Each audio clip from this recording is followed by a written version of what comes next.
सभी को हरिओम। आरंभ करते हैं पाठ संख्या 43। आज हम सूर्य देव जी के गुण, धर्म और कारतत्वों को समझने का प्रयास करेंगे। हमारे सूर्य देव जो ऋषि कश्यप और माता अदिति के पुत्र हैं, सूर्य देव को समस्त चराचर जगत की आत्मा कहा गया है। अगर हमें ज्योतिष एस्ट्रोलॉजी में सक्सेस पानी है तो हमें सूर्य देव जी को एक्टिव करना बहुत ज़रूरी है। हमारे राइट हैंड में सूर्य नाड़ी होती है और हमारे लेफ्ट हैंड में चंद्र नाड़ी होती है। अगर हम सूर्य देव जी के मंत्रों का उच्चारण करें या अपनी सूर्य नाड़ी को जागृत करें तो हम एक अच्छे एस्ट्रोलॉजर बन सकते हैं। आज मैं आपको कुंडली के 12 भावों में हमारे सूर्य देव जी किस तरह से कार्य करते हैं या कैसा प्रभाव रखते हैं, ये समझाने का प्रयास करता हूं। अब हमारे सूर्य देव किसी भी लग्न में कहीं पर भी आकर अगर पहले भाव में बैठते हैं, जैसे आज हमने मेष लगन की पत्रिका बनाई है, तो मेष लगन की पत्रिका में सबसे पहले हमें क्या देखना है? सबसे पहले हमें जड़ को पकड़ना है कि हमारी जड़ कैसी है। अब हमारा पहला नंबर, जिसे हम मेष राशि कहेंगे, जिसके स्वामी हमारे मंगल देव होते हैं। अब मंगल देव सूर्य देव जी के मित्र हैं। हमने सबसे पहले देखा कि जो ग्रह है वह मित्र के घर में है। अब सूर्य देव हैं तो 1 नंबर राशि में वो उच्च के हो जाते हैं। पहले घर के कारक भी हमारे सूर्य देव होते हैं। मंगल देव किस तरह के प्लैनेट हैं? मंगल देव फोर्स के प्लैनेट हैं, ताकत है, बल है, पराक्रम है और एक फायर एलिमेंट है। अब एक फायर एलिमेंट है, एक हमारी आग है, जिस जमीन में बहुत सारी आग है, वहां पर सूर्य देव जो कि हमारे अग्नि के अधिष्ठाता है। आप मंगल देव जी को अग्नि से जोड़ेंगे मगर वह अग्नि के कारक हैं और जो हमारे सूर्य देव हैं वह अग्नि के अधिष्ठाता है। तो अग्नि का स्रोत कौन है? हमारे सूर्य देव। और उसके कारक कौन है? हमारे मंगल देव। अब मंगल देव जो जमीन है उस पर जब सूर्य देव आग के ऊपर आग और आएगी तो वहां की तपिश बढ़ जाएगी। तो हम कह सकते हैं ना कि ऐसा जातक बड़े गर्म स्वभाव का होगा, क्योंकि ऐसे पर्सन्स को गुस्सा जल्दी आएगा, क्योंकि उसकी स्कैल्प भी गर्म है और उसके ऊपर उसका प्रभाव देने वाला भी गर्म है। अब इस वजह से हम कहते हैं कि ऐसे पर्सन्स के जो बाल होते हैं, जो हमारे स्कैल्प के ऊपर हमारे बाल होते हैं, उनकी रूट्स, उसकी जड़ जो होती है वो थोड़ी कमज़ोर होती है। तो ऐसे पर्सन्स के जल्दी बाल झड़ने की समस्या देखने को आती है। मैं आपको इस तरह से समझाना चाह रहा हूं कि एक नेचुरलिटी आपको समझ आए कि मैंने ये बात क्यों कही, तो आपको ये भी समझ में आना चाहिए। अभी सूर्य देव उच्च के होकर अगर पहले घर में विराजमान है, अगर आप उसका कंपैरिजन कॉमन पर्सन के साथ करोगे तो ऐसे पर्सन्स की हाइट 1 या 2 इंच कॉमन रेंज से ऊपर होती है। मतलब अगर सबकी हाइट 5 फुट 5 इंच 6 इंच के आसपास चलती है तो इस तरह का जो भी पर्सन होता है उसकी हाइट 1-2 इंच 4 इंच ज़्यादा देखने को मिलती है। ऐसे पर्सन्स का फॉरहेड, जिसे हम ललाट भी कहते हैं, जिन्हें हम माथा भी कहते हैं, ऐसे पर्सन्स का फॉरहेड थोड़ा सा चौड़ा दिखाई देता है। और ऐसे पर्सन्स की जो नोज होती है वो या तो थोड़ी लंबी या फिर चौड़ी दिखाई देती है। अब इस तरह का ऐसे जातक की पर्सनैलिटी हमें समझ आती है। क्यों? क्योंकि इसका साइन हमारा भेड़ का होता है और भेड़ की रूपरेखा कुछ हल्की फुल्की इस तरह की होती है। तो अब इसका मतलब क्या जितने भी लोगों के सूर्य देव यहां बैठे होंगे, क्या सब लोग ऐसे ही होंगे? बिल्कुल भी नहीं। हर पर्सन की पर्सनैलिटी, शक्ल अलग अलग होती है, ये आप और हम सब जानते हैं। तो अब हमें इसको समझना होगा कि एक ही सूर्य है, वह हर घर में बैठेगा या 12 घरों में या एक एक घर में डिग्री के अनुसार बैठेगा। तो उसका प्रभाव अलग अलग दिखाई देगा, जिसे हम धीरे धीरे आगे समझेंगे। अभी मैं आज आपको प्रिडिक्शन करना नहीं सिखा रहा हूं। आज मैं आपको बता रहा हूं कि पहले घर में अगर सूर्यदेव विराजमान है तो वे किस तरह का प्रभाव रखते हैं या वह किस तरह का कार्य करते हैं। तो ज़्यादातर ऐसे जातक गुस्से वाले होते हैं, ऐसे पर्सन्स की हाइट ज़्यादा होती है, इनकी नाक लंबी या चौड़ी होती है, ऐसे पर्सन्स का फॉरहेड थोड़ा सा चौड़ा होता है, और फॉर फ्यूचर में ऐसे लोगों के बाल झड़ने की या कम होने की समस्या देखने को आती है। ऐसे पर्सन्स की पर्सनैलिटी बहुत अच्छी होती है, ये सेल्फ मेड होते हैं, क्योंकि सूर्य एक राजा है। जब वह किसी कुंडली के फर्स्ट हाउस में आके बैठता है तो उसमें एक राजा वाला प्रभाव आ जाता है। ऐसा नहीं है कि वो पर्सन कहीं नौकरी नहीं करेगा या बिजनेस नहीं करेगा, वो कोई भी काम करेगा तो उसके अंदर, उसकी नेचर में, उसके आपको बिहेवियर में समझ आएगा, एक उसके अंदर अथॉरिटी होगी, उसके अंदर एक स्टेबिलिटी होगी, एक डिसीजन पावर होगी उसके पास।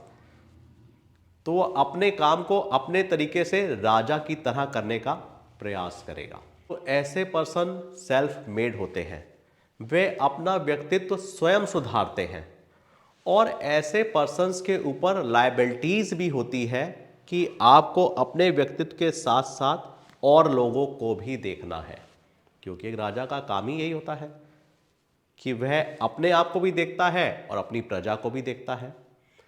तो अब आज के कलयुग के अनुसार ऐसे पर्सन्स पे लायबिलिटीज का बोझ देखने को मिलता है, और जब आप लायबिलिटीज का बोझ आप पे ज़्यादा हो जाता है, आप उसे उठा नहीं पाते हो या उसमें कंफर्ट नहीं होते हो, तो आप क्या होता है, आप इरिटेट होने लग जाते हो, आपको गुस्सा आने लग जाता है, आप परेशान होने लग जाते हो। तो अच्छाइयों के साथ बुराइयां भी एक प्लैनेट की हैं, क्योंकि सूर्य एक क्रूअल प्लैनेट है। जब हम कुंडली का प्रेडिक्शंस करेंगे तो उस समय इन भावों को और भी गहराई से देखेंगे और रियल प्रेडिक्शन की तरफ बढ़ेंगे। अभी सिर्फ हम वर्बली यही समझ रहे हैं कि हमारे सूर्यदेव जी पहले घर में किस तरह का प्रभाव रखते हैं। सूर्यदेव हमारे लग्न में है तो उससे हम सिर का विचार भी करते हैं। अब हमारे पहले ही मंगल देव हैं, उसके बाद सूर्यदेव का प्रभाव होगा, तो ऐसे जातक को ज़्यादा आग भरी होगी, तो ऐसे पर्सन्स में सिर दर्द होने की समस्या भी देखी जाती है। अब अगर हमारे सूर्यदेव दूसरे घर में विराजमान हो, अब ये दूसरे घर में विराजमान होंगे तो दूसरा घर हमारा संचित धन है, हमारी कुटुंब है, हमारा परिवार है, हमारी पैतृक संपत्ति का भी है। हमने लाइफ में जो भी संचित धन कमाया है उसका घर हमारा सेकंड हाउस है, हमारी वाणी भी है, हमारा खान पान भी है, हमारी मेन वेल्थ का घर। अगर कोई आपसे पूछे वेल्थ का घर कौन सा है तो हमारा 2 नंबर। अब सूर्य जैसा ग्रह किसके घर में पहुंचा? शुक्र के घर में। 2 नंबर राशि है हमारी। तो मैंने अभी आपको बताया कि हमें जड़ को जरूर ध्यान देना है। सूर्यदेव शुक्रदेव जी के साथ कैसा संबंध रखते हैं? सम का भाव रखते हैं। पहले घर में मित्र का संबंध था, अब सम का संबंध है। अब सूर्य उस घर में कैसा प्रभाव दिखाएंगे? अपना वर्चस्व ज्यादा दिखाएंगे। तो दूसरे घर में अगर सूर्यदेव विराजमान हो तो ऐसा पर्सन एक फैमिली पे होल्ड बना के रहता है। ऐसे पर्सन की वाणी स्ट्रेट फॉरवर्ड होती है, ये आपको बहुत प्यार से बात नहीं करेगा, बिल्कुल स्ट्रेट फॉरवर्ड होकर आपसे बात करेगा, इस तरह का बिहेव दिखाएगा। अब तीसरा घर जिसे हम अच्छा स्थान नहीं कहते, मगर वो पराक्रम का स्थान है, जिसे हम उपचय स्थान कहते हैं। उपचय स्थान का मतलब भी सेल्फ मेड होता है, अपनी मेहनत से, अपने पराक्रम से आगे बढ़ना। तो ऐसे पर्सन्स के छोटे भाई बहन ये उन पर दबाव बनाकर रखते हैं। इनके नौकर चाकर इनसे बहुत अधिक खुश नहीं होते हैं। हाँ, मगर ऐसा पर्सन बहुत मेहनती होता है, बहुत पराक्रमी होता है, साहसी होता है, वह अपने हर काम में बेस्ट से बेस्ट देने की कोशिश करता है। अब सूर्य देव का बुध देव जी के साथ किस तरह का संबंध है? हमारे बुध देव जो कि कुंडली में हमेशा सूर्य देव जी के आपको आसपास ही दिखाई देते हैं, क्योंकि सूर्य देव 30 दिन में एक राशि से दूसरी राशि में प्रवेश कर जाते हैं और हमारे बुध देव जी 27 से 28 दिन में एक घर से दूसरे घर में प्रवेश कर जाते हैं। तो आपको सभी कुंडलियों में सूर्य देव और बुध देव हमेशा आसपास ही दिखाई देंगे।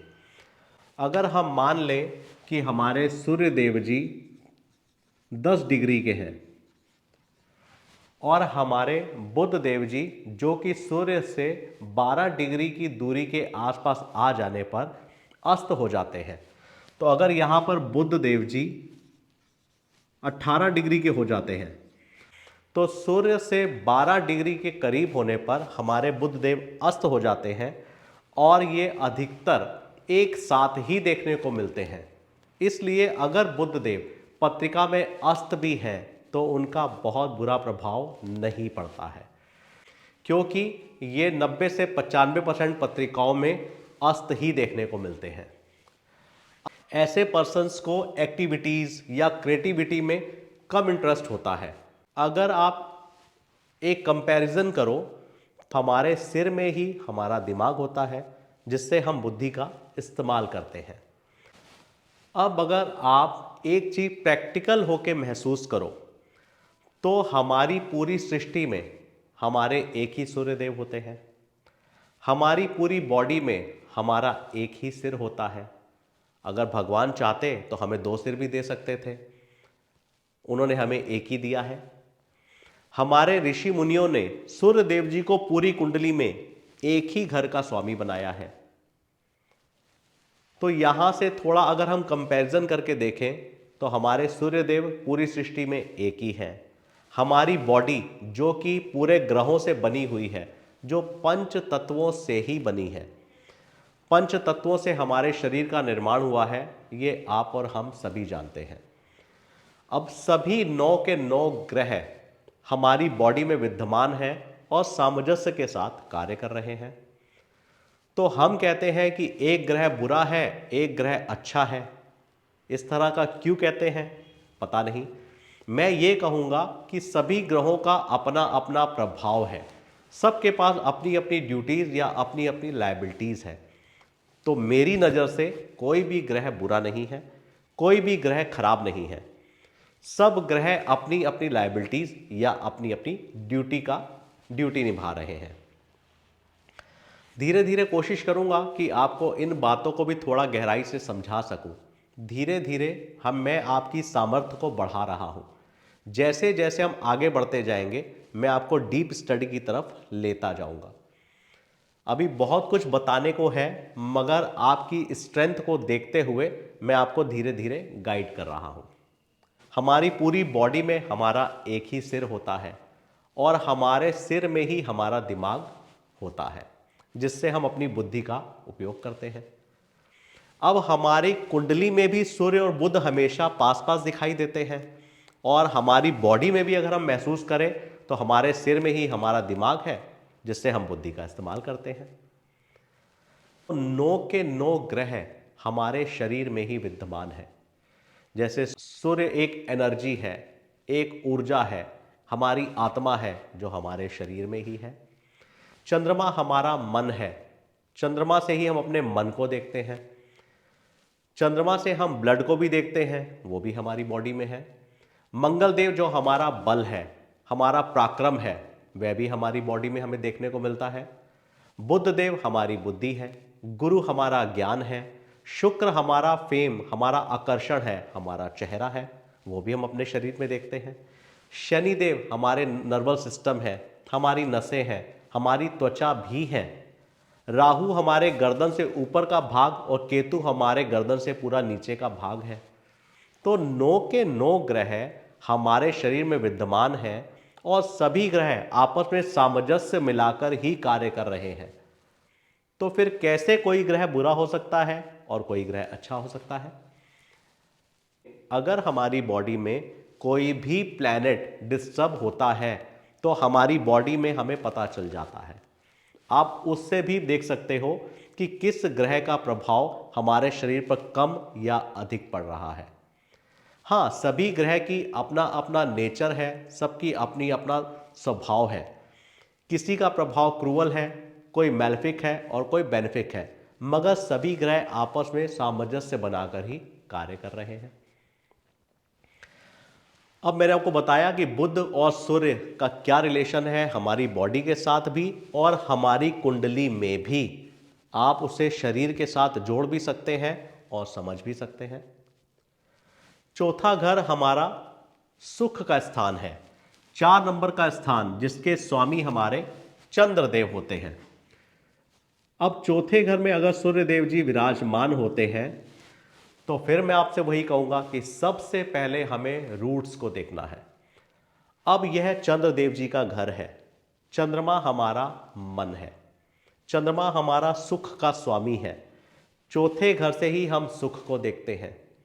अब सूर्य जैसा प्लैनेट जब अपने मित्र चंद्रमा के घर में आएगा तो किस तरह का प्रभाव देगा। ऐसे जातकों को आप देखोगे तो चंद्रमा और सूर्य, ऐसा जातक आपको देखने में सुंदर दिखाई देगा। ऐसे जातक के फीचर्स या उसकी रंग रूप आकृति सुंदर होगी। अगर किसी का सूर्य चौथे घर में विराजमान है तो ऐसा जातक लर्न और अर्न दोनों काम एक साथ कर लेता है। आपने बहुत से ऐसे लोगों को देखा होगा जो खुद पैसा अर्न करते हैं और अपनी पढ़ाई भी करते हैं। तो अगर सूर्यदेव चौथे घर में हो तो ऐसे जातकों को मैंने खुद से मेहनत करते हुए और खुद से अपनी पढ़ाई करते हुए भी देखा है। तो जिसलिए ऐसे जातक लर्न और अर्न दोनों काम करते हुए आपको दिखाई देते हैं, क्योंकि सूर्य पर्सन में रॉयल्टी डाल देता है। तो ऐसा पर्सन अगर छोटा सामान भी लेगा या बड़ा सामान भी लेगा तो उसकी कोशिश रहती है कि वह उसमें भी सुपीरियर चीज को ही पसंद करे। और चौथे घर में अगर इनको चंद्रदेव भी साथ में मिल जाते हैं तो यह अमावस्या योग बना देते हैं। जब सूर्य और चंद्रमा अगर एक साथ हो जाए तो हम कहते हैं ऐसे जातक का जन्म अमावस्या का होता है, उससे एक दिन पहले या एक दिन बाद का जन्म होता है। तो ऐसे पर्सन्स के मन में हमेशा एक दबाव या एक तनाव बना रहता है। अगर चौथे घर का स्वामी कमजोर होता है तो सूर्यदेव वहां बलवान हो जाते हैं। अगर आप कमजोर होंगे तो सामने वाला शत्रु आपके ऊपर हावी हो जाता है। तो उसी तरह से अगर चौथे घर में चंद्रदेव या चौथे घर के स्वामी हमारे चंद्रदेव कमजोर होते हैं तो सूर्यदेव अपना प्रभाव बढ़ा देते हैं। जो उनका नेचर है वह उसमें बढ़ोतरी आ जाती है, जिस वजह से ऐसे जातक के मन पर एक तनाव या फिर एक बोझ बना हुआ दिखाई देता है। अगर सूर्यदेव हमारे 5वें स्थान में होंगे तो सूर्यदेव अपनी ही सिंह राशि में विराजमान हो जाते हैं। अब मेष लगन की पत्रिका में ये त्रिकोण के स्वामी होते हैं और सूर्य अपने ही घर में आकर बलवान होते हैं। तो ऐसे पर्सन्स बहुत स्वाभिमानी होते हैं। ऐसे लोगों में बुद्धि और विवेक की थोड़ी सी प्रधानता ज़्यादा देखने को मिलती है। मगर पुराने समय में लोगों की 5-5, 8-8, 10-10 संतानें होती थी, तो उस समय कहा जाता था कि ऐसे पर्सन्स को कम संतान का सुख मिलता है, क्योंकि 5वां हाउस सूर्य का अपना घर हो जाने की वजह से या फिर इनकी पहली संतान हो जाने के बाद या दूसरी संतान के समय कोई ना कोई मिसकैरेज जरूर होता है। अगर 5वें घर पर किसी बुरे ग्रह की दृष्टि भी पड़ जाए तो ऐसे पर्सन्स की पहली या दूसरी संतान का मिसकैरेज जरूर होता है। अब ऐसे पर्सन्स पढ़ाई लिखाई में बहुत अच्छे होते हैं। उनके पास एक अच्छा सा बुद्धि विवेक होता है। वो अपने बुद्धि विवेक से स्वयं आगे बढ़ते हैं। अब अगर हमारे सूर्यदेव जी 6 नंबर घर में विराजमान होते हैं, छठा स्थान जिसे हम दुख का स्थान कहते हैं, छठा स्थान जिससे हम अपनी षड रिपुओं को देखते हैं, काम, क्रोध, लोभ, मोह, मद और मत्स्य। हमारे सूर्यदेव जब बुरे स्थान में आते हैं तो वह और ताकतवर हो जाते हैं, जिसे हम 3, 6, 10, 11 उपचय स्थान, जिसे हम बुरा स्थान कहते हैं। आप त्रिशडाय स्थान को जानते हैं। त्रिशडाय हम कहते हैं 3, 6, 11, इसे हम त्रिशडाय कहते हैं। 3 का मतलब काम, 6वां जिससे हम रोग, ऋण, विवाद और शत्रु देखते हैं, जिसे हम कहते हैं क्रोध, और 11वां हमारा लोभ। अब तीसरे घर से हम काम की बात करते हैं। 6 नंबर घर से हम रोग, ऋण, विवाद, शत्रु, क्रोध की बात करते हैं, और 11 नंबर घर से हम लोभ की बात करते हैं। हमारे सूर्यदेव जब 6 नंबर घर में आते हैं तो वह हमारे अंदर की षड रिपुओं का नाश करते हैं और हमें शत्रुओं से जीतने में हिम्मत देते हैं। अब सूर्यदेव जब 6 नंबर घर में विराजमान होते हैं तो 3, 6, 11, जिसे हम त्रिशडाय कहते हैं, त्रिशडाय स्थान 3, 6 और 11 त्रिशडाय कहा जाता है। तीसरे स्थान से हम काम को देखते हैं। हम कोई भी किसी तरह का काम होगा, इच्छा शक्ति होगी, तो वह तीसरे घर से देखा जाता है। 6 नंबर घर से रोग, ऋण, विवाद, शत्रु, तो हम क्रोध की बात 6 नंबर घर से करते हैं, और 11 नंबर घर से हम लाभ और लोभ की बात करते हैं। तो 3, 6, 11 जिसे हम त्रिशडाय कहते हैं, ऐसे स्थान में जब भी सूर्यदेव जाते हैं तो बली हो जाते हैं। वह जब 6 नंबर घर में पहुंचते हैं, जिसकी हमारी जड़, जिसको मैं हर बार कह रहा हूं कि हमें जड़ पे जरूर ध्यान देना है, ये हमारे बुध देव जी की राशि है। इसे बुध देव जी की मूल त्रिकोण राशि कहा जाता है, और काल पुरुष की पत्रिका के अनुसार ये 6ठा स्थान होता है, जिसे हम दुख स्थान भी कहते हैं। अब 6ठा घर बुरा स्थान होता है। अब बुरे ग्रह में जब बुरा ग्रह आता है तो वह ताकतवर हो जाता है। तो सूर्यदेव जब हमारे 6 नंबर घर में बैठते हैं तो वह हमारी षड रिपुओं, जो हमारे अंदर होती है, हमारा काम, क्रोध, लोभ, मोह, मद और मत्स्य, इन 6 चीजों का नाश करते हैं, हमें एक पॉजिटिविटी देते हैं, हमारे अंदर एक प्योरिटी लाते हैं। तो हमारे शत्रुओं का नाश करते हैं 6ठे घर में बैठकर। 6 नंबर घर में सूर्यदेव जी का जाना अच्छा माना गया है, क्योंकि वह हमारे त्रिशडाए 3 घरों में हमारे काम, क्रोध और लोभ को हनन करते हैं और हमारे अंदर अच्छाइयों का विकास करते हैं। तो हमारे शत्रु हमसे जीत नहीं पाते हैं। हमारे शत्रुओं से हमें जीतने की शक्ति हमारे सूर्यदेव देते हैं। अगर 6ठे घर से संबंधित हमारे जीवन में कोई अंधकार है तो उस अंधकार में उजाला हमारे सूर्यदेव ही करते हैं। हमारे सूर्यदेव एक ऐसे प्लैनेट हैं जो हमारे रोगों का निवारण करते हैं। कोई भी ऐसा ग्रह नहीं है कि जो आपके रोगों का निवारण करे। एक हमारे सूर्यदेव ऐसे हैं जो हमें रोगों का निवारण करते हैं, जो हमारी हर परेशानी, दुख, तकलीफ को दूर कर सकते हैं। आपने एक मंत्र सुना होगा, जपा कुसुम सन्काशम काश्यपेयम महादुतिम तमोरिन सर्व पापगनम प्रणतोस्तिम दिवाकरम। सर्व पाप नाशम, किसी भी तरह के पाप का नाश करने की शक्ति सिर्फ हमारे सूर्यदेव जी के पास है।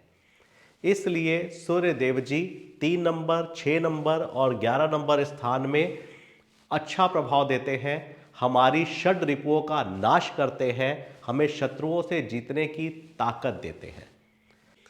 आज मैंने आपको कुंडली के 6 भावों पर विश्लेषण दिया है। अगले पाठ में हम 7 से लेकर 12 भावों में हमारे सूर्यदेव किस तरह का प्रभाव रखते हैं, वह आपको समझाने का प्रयास करूंगा। सूर्य देव जी से संबंधित और भी अभी बहुत सारी जानकारियां हैं, मगर मैं आपके सामर्थ्य को धीरे धीरे बढ़ा रहा हूं। जैसे जैसे आपका सामर्थ्य बढ़ता जाएगा, मैं आपको इनका और क्लैरिफिकेशंस देता चला जाऊंगा। एक चीज खास तौर पे ध्यान रखिएगा, अभी हम प्रिडिक्शंस नहीं कर रहे हैं, हम ये समझ रहे हैं कि सूर्य देव किस घर में बैठकर किस तरह का प्रभाव रखते हैं। क्योंकि प्रिडिक्शंस करते समय हमें दृष्टियों को भी देखना है, किस ग्रह के साथ युति है, कंजंक्शन कैसा है, एस्पेक्ट कैसी है, अभी बहुत सारी चीजें हमें देखनी है। मगर हम पहले जब ग्रहों का प्रभाव समझ लेंगे तो हम धीरे धीरे आगे बढ़ते जाएंगे। तो हम अगले पार्ट में शेष बचे जो हमारे 6 घर हैं इनकी प्रेडिक्शन करूंगा और आपको समझाने का प्रयास करूंगा। आप तो जानते हैं कि वीडियो ज़्यादा बड़ा बड़ा नहीं बनाना है, इसलिए छोटे छोटे वीडियो बना रहा हूं और आपको समझ आने में भी आसानी होगी, क्योंकि मैं इस चीज़ को सीख चुका हूं। आपको इसे अभी सीखना है, तो आपके मन में बहुत सारे प्रश्न भी आएंगे। आज अपनी कुंडलियों में आप लगा लगा कर देखोगे कि मेरा सूर्य कहाँ विराजमान है, जो बातें मैंने कही हैं वह कितनी सही हैं, कितनी गलत है। इससे संबंधित आपको कोई भी प्रश्न मन में आ रहा हो तो आप मुझे कमेंट्स भी कर सकते हो, फ़ोन भी कर सकते हो, मेल भी कर सकते हो। तो अगले पार्ट में हम सूर्य के शेष 6 ग्रहों पर बात करेंगे। अभी के लिए वाणी को विराम देता हूं। आप सभी को भगवान शिव शंभू जी की कृपा सदा बनी रहे। हरि ओम।